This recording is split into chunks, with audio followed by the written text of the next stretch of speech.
গণপ্রজাতন্ত্রী বাংলাদেশের সংবিধানের 15 ঘ অনুচ্ছেদ অনুযায়ী নাগরিকদের সামাজিক নিরাপত্তা অধিকার নিশ্চিত করা রাষ্ট্রের অন্যতম মৌলিক দায়িত্ব। ফ্যামিলি কার্ড কার্যক্রম এই সাংবিধানিক দায়বদ্ধতাকে আধুনিক ডিজিটাল কাঠামোর মাধ্যমে একটি বৈষম্যহীন ও মানবিক কল্যাণ রাষ্ট্রে রূপান্তরের প্রধান হাতিয়ার বলে আমরা দৃঢ়ভাবে বিশ্বাস করি। মাননীয় স্পিকার, এই কর্মসূচির মূল দর্শনই হচ্ছে ব্যক্তি নয় বরং পরিবারের উন্নয়নের মূল একক। বর্তমানে দেশে প্রচলিত 95টিরও বেশি সামাজিক নিরাপত্তা কর্মসূচির মাধ্যমে সমাজের পিছিয়ে পড়া জনগোষ্ঠীকে সহায়তা প্রদান করা হয়। দীর্ঘদিন যাবৎ এই সহায়তা প্রদান করা হলেও দারিদ্র্যের হার কাঙ্ক্ষিত রূপে হ্রাস পায়নি, বরং আমরা দেখেছি বিগত 18 মাসে দারিদ্র্যের সংখ্যা বরং বেড়েছে, বিভিন্ন স্ট্যাটিস্টিক্সে যা এসছে। এবং জনগোষ্ঠীর পুষ্টি ও স্বাস্থ্যের কাঙ্ক্ষিত উন্নয়ন আমরা ঘটতে দেখছি না। দেখা গেছে কোনো পরিবারে মাকে এ জাতীয় সহায়তা প্রদান করা হলে সহায়তাটি পরিবারের শিশুসহ অন্যান্য সদস্যদের খাদ্য, পুষ্টি, জরুরি চিকিৎসা ও শিক্ষায় ব্যবহার করা হয় এবং অর্থের অপচয় বা অপ্রয়োজনীয় খাতে ব্যয়ের সুযোগ হ্রাস পায়।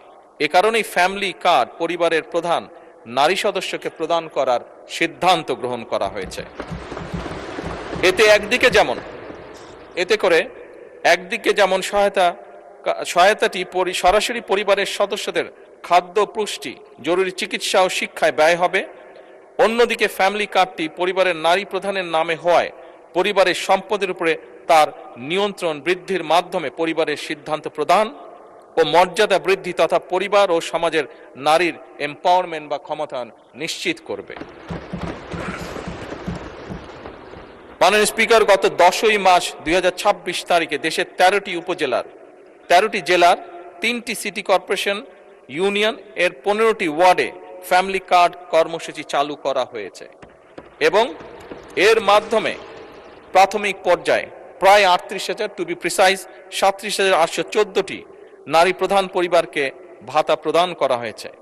বর্তমান 2025-26 অর্থ বছরে বাকি 3 মাসে আরও 30,000টি পরিবারকে এ কর্মসূচির আওতায় আনা হবে এবং